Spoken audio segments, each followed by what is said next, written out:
ಕೆಲವೇ ಕ್ಷಣಗಳಲ್ಲಿ ಸಿಎಂ ಸಿದ್ದು ನೇತೃತ್ವದಲ್ಲಿ ಸಂಪುಟ ಸಭೆ ಆರಂಭ. ಸಭೆಯಲ್ಲಿ ಎಸ್ಎಸ್ ಮಲ್ಲಿಕಾರ್ಜುನ್ ಜಮೀರ್ ಮುಖಾಮುಖಿ ಆಗ್ತಾರೆ.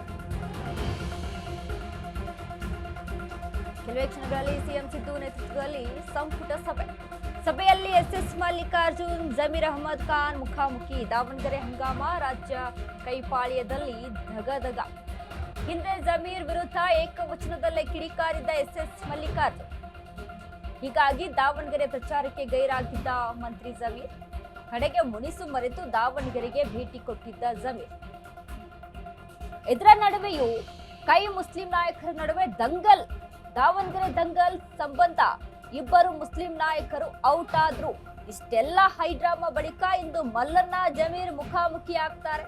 ಸಂಪುಟದಲ್ಲಿ ಇಬ್ಬರು ನಾಯಕರು ಮುಖಕ್ಕೆ ಮುಖ ಕೊಟ್ಟು ಮಾತಾಡ್ತಾರ. ಹಾಗಾದ್ರೆ ಸಂಪುಟ ಸಭೆಯಲ್ಲಿ ಪ್ರತಿಧ್ವನಿಸುತ್ತಾ ಕಾಂಗ್ರೆಸ್ ಆಂತರಿಕ ಸಂಘರ್ಷ. ಭಾರಿ ಕುತೂಹಲ ಕೇಳಿಸ್ತಾ ಇದೆ ಇಂದಿನ ವಿಶೇಷ ಸಚಿವ ಸಂಪುಟ ಸಭೆ. ಕೆಲವೇ ಕ್ಷಣಗಳಲ್ಲಿ ಸಿಎಂ ಸಿದ್ದು ನೇತೃತ್ವದ ಸಂಪುಟ ಸಭೆ ಆರಂಭ ಆಗುತ್ತೆ. ಸಭೆಯಲ್ಲಿ ತುಂಬಾ ಇಂಟ್ರೆಸ್ಟಿಂಗ್ ಆಗಿರುವಂತಹ ವಿಚಾರ ಅಂತ ಆದ್ರೆ ಎಸ್ಎಸ್ ಮಲ್ಲಿಕಾರ್ಜುನ್ ಜಮೀರ್ ಅಹಮದ್ ಖಾನ್ ಮುಖಾಮುಖಿ ಆಗ್ತಾರೆ. ದಾವಣಗೆರೆ ದಂಗಲ್ ಯಾವ ರೀತಿಯಾಗಿತ್ತು, ಜಮೀರ್ ಅಹಮದ್ ಖಾನ್ ಮೇಲೆ ಏಕವಚನದಲ್ಲಿ ಪದ ಬಳಕೆ ಮಾಡ್ತಾರೆ ಎಸ್ಎಸ್ ಮಲ್ಲಿಕಾರ್ಜುನ್. ಆ ಒಂದು ವಿಚಾರಕ್ಕೆ ಸಂಬಂಧಪಟ್ಟಂತೆನೆ ಅವನು ದಾವಣಗೆರೆಗೆ ಬಂದಿಲ್ಲ ಅಂದ್ರೇನೆ ಒಳ್ಳೇದು ಅನ್ನುವಂಥ ಮಾತುಗಳನ್ನ ಆಡಿರ್ತಾರೆ.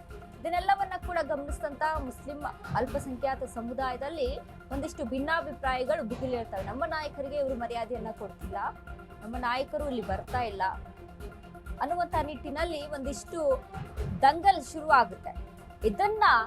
ಇದು ಒಂದು ವೇಳೆ ಎಲೆಕ್ಷನ್ಗೆ ನಮ್ಗೆ ತೊಡಕಾಗಬಹುದು, ಇದರ ಪರಿಣಾಮ ಬೀರ್ಬೋದು, ಇದರಿಂದ ಮತಗಳು ಡಿವೈಡ್ ಆಗುವಂತ ಚಾನ್ಸಸ್ಗಳಿದೆ ಅನ್ನುವಂಥ ನಿಟ್ಟಿನಲ್ಲಿ ಅಲ್ಪಸಂಖ್ಯಾತರ ಓಲೈಕೆ ಮಾಡಬೇಕು ಅನ್ನುವಂಥ ನಿಟ್ಟಿನಲ್ಲಿ ಇದೇ ಜಮೀರ್ ಅಹಮದ್ ಖಾನ್ ಮಲ್ಲಿಕಾರ್ಜುನ್ ಅವರ ಮನೆಗೆ ಹೋಗ್ತಾರೆ.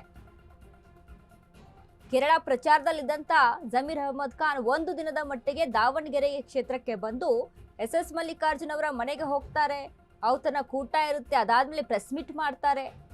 ಸಮರ್ಥನನ್ನ ಗೆಲ್ಲಿಸೋಣ ಎಲ್ರು, ಇಲ್ಲಿ ಯಾವುದೇ ರೀತಿಯಾದಂಥ ಭಿನ್ನಾಭಿಪ್ರಾಯಗಳಿಲ್ಲ, ಯಾವುದೇ ರೀತಿಯಾದಂಥ ಮುನಿಸಿಲ್ಲ, ನಾವೆಲ್ಲರೂ ಒಂದೇ ಅನ್ನುವಂಥ ನಿಟ್ಟಿನಲ್ಲಿ ಒಗ್ಗಟ್ಟು ಪ್ರದರ್ಶನ ಮಾಡ್ತಾರೆ. ಬಟ್ ದಾವಣಗೆರೆ ಕ್ಷೇತ್ರದಲ್ಲಿ ಯಾವುದೇ ರೀತಿಯಾದಂಥ ಪ್ರಚಾರ ಕೈಗೊಳ್ಳಲ್ಲ. ಬಂದಿದ್ರು ಜಮೀರ್ ಅಹಮದ್ ಖಾನ್ ಅನ್ನುವಂಥ ನಿಟ್ಟಿನಲ್ಲಿ ಹೋಗಿ ಎಂಟ್ರಿಯನ್ನ ಕೊಟ್ಟು ಮತ್ತೆ ವಾಪಸ್ ಆಗಿರುವಂಥದ್ದು ಅಷ್ಟೇ. ನಾಮಕಾವಸ್ಥೆಗಷ್ಟೇ ದಾವಣಗೆರೆ ಕ್ಷೇತ್ರಕ್ಕೆ ಹೋಗ್ತಾರೆ. ಹೈಕಮಾಂಡ್ ಪ್ರೆಷರ್ ಇತ್ತೋ, ಸಿಎಂ ಸಿದ್ದರಾಮಯ್ಯ ಅವರ ಪ್ರೆಷರ್ ಇತ್ತೋ, ಆ ಪ್ರೆಷರ್ಗೆ ದಾವಣಗೆರೆ ಕ್ಷೇತ್ರಕ್ಕೆ ಬಂದು ಹೋಗ್ತಾರೆ. ಇದು ಒಂದು ರೀತಿಯಲ್ಲಿ ಚರ್ಚೆಗೆ ಗ್ರಾಸವಾಗುತ್ತೆ. ಯಾಕಂದ್ರೆ ಬಾಗಲಕೋಟೆ ಕ್ಷೇತ್ರದಲ್ಲಿ 2 ದಿನಗಳವರೆಗೆ ಪ್ರಚಾರ ಮಾಡ್ತಾರೆ.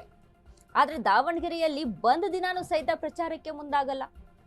ಸಾಕಷ್ಟು ಮುಸ್ಲಿಂ ಸಮುದಾಯದವರು ಎಕ್ಸ್ಪೆಕ್ಟೇಷನ್ ಅನ್ನ ಇಟ್ಕೊಂಡು ಕೂತ್ಕೊಂಡಿದ್ರು. ನಿರೀಕ್ಷೆ ಖುಷಿ ಆಯಿತು. ಇದನ್ನೆಲ್ಲವನ್ನ ಕೂಡ ಗಮನದಲ್ಲಿ ಇಟ್ಕೊಂಡು ದಾವಣಗೆರೆಯಲ್ಲಿ ಪಕ್ಷ ನಿಷ್ಠೆಯನ್ನ ಮರ್ತಿದ್ದಾರೆ, ಕರ್ತವ್ಯ ನಿಷ್ಠೆಯನ್ನ ಮರ್ತಿದ್ದಾರೆ ಅನ್ನುವಂಥ ನಿಟ್ಟಿನಲ್ಲಿ ನಜೀರ್ ಮತ್ತು ಜಬ್ಬಾರ್ ರಾಜೀನಾಮೆ ಆಗುತ್ತೆ. ಇದೇ ವಿಚಾರಕ್ಕೆ ಸಂಬಂಧಪಟ್ಟಂತೆ SDPIಗೆ ಇವರು ಸಪೋರ್ಟ್ ಮಾಡಿದ್ದಾರೆ, ಪಕ್ಷೇತರರಿಗೆ ಇವರು ಹೆಲ್ಪ್ ಮಾಡಿದ್ದಾರೆ ಅನ್ನುವಂಥ ನಿಟ್ಟಿನಲ್ಲಿ ಪಕ್ಷಕ್ಕೆ ದ್ರೋಹ ಮಾಡಿದ್ದಾರೆ ಅಂತ ಜಮೀರ್ ಅಹಮದ್ ಖಾನ್ ಹೆಸರು ಕೂಡ ಅಲ್ಲಿ ಉಲ್ಲೇಖ ಆಗುತ್ತೆ. ಆದ್ರೆ ಇದೆಲ್ಲ ಆದ್ಮೇಲೂ ಸಹಿತ ಎಸ್ಎಸ್ ಮಲ್ಲಿಕಾರ್ಜುನ್ ಅವರು ಮಾತನಾಡುವಂತ ನಿಟ್ಟಿನಲ್ಲಿ ಹೇಳ್ತಾರೆ, ಜಮೀರ್ ಅಹಮದ್ ಖಾನ್ ಆ ರೀತಿಯಾಗಿ ಮಾಡಿದ್ದಾರೆ ಅನ್ನೋದು ನನಗೇನು ಅನ್ಸಲ್ಲ. ಯಾಕಂದ್ರೆ ಅವ್ರು ನಮ್ಮ ಮನೆಗೆ ಬರ್ತಾರೆ, ನಾವೆಲ್ಲರೂ ಕೂಡ ಒಗ್ಗಟ್ಟಾಗೇ ಇದ್ವಿ, ಅವರು ಯಾವುದೇ ರೀತಿಯಂತ ಮುನಿಸಿರ್ಲಿಲ್ಲ ನನ್ನ ಜೊತೆ ಅಂತ ಇದೇ ಎಸ್ಎಸ್ ಮಲ್ಲಿಕಾರ್ಜುನ್ ಅವರು ಇದ್ರ ಬಗ್ಗೆ ಪ್ರಸ್ತಾಪ ಮಾಡ್ತಾರೆ. ಇವತ್ತು ಮತ್ತೆ ಸಂಪುಟ ಸಭೆಯಲ್ಲಿ ಇಬ್ಬರು ಮುಖಾಮುಖಿ ಆಗುವಂಥದ್ದು ನನಗನ್ಸಿರೋ ಪ್ರಕಾರ ಯಾವುದೇ ರೀತಿಯಾದಂಥ ಡಿಫ್ರೆನ್ಸ್ ಇಲ್ಲಿ ಕಂಡು ಬರೋದಿಲ್ಲ ಅಂತ. ಯಾಕಂದ್ರೆ ಎಸ್ಎಸ್ ಮಲ್ಲಿಕಾರ್ಜುನ್ ಮೀಡಿಯಾ ಮುಂದೆ ಮಾತನಾಡುವಾಗ ಹೇಳಿರುವಂಥದ್ದು, ನನಗೆ ಜಮೀರ್ ಅಹಮದ್ ಖಾನ್ ಆ ರೀತಿಯಾಗಿ ಸಹಾಯ ಮಾಡಿದ್ದಾರೆ ಪಕ್ಷೇತರರಿಗೆ ಅನ್ನುವಂಥದ್ದು ಯಾವುದೇ ರೀತಿಯಂಥ ಕ್ಲಾರಿಟಿ ಇಲ್ಲ. ಹಾಗೆ ಮಾಡಿದ್ದಾರೆ ಅಂತ ನನಗೂ ಸಹಿತ ಅನ್ಸಲ್ಲ, ನನಗೆ ಅನುಮಾನಗಳಿದಾವೆ, ಅವ್ರ ಪಕ್ಷಕ್ಕಾಗಿ ಕೆಲಸ ಮಾಡಿದ್ದಾರೆ ಅಂತ ಹೇಳ್ತಾರೆ. ಸೊ ಇದನ್ನೆಲ್ಲ ಗಮನಿಸಿದಾಗ ಇವತ್ತಿನ ಸಂಪುಟ ಸಭೆ ಸಾಕಷ್ಟು ಕುತೂಹಲಕಾರಿ.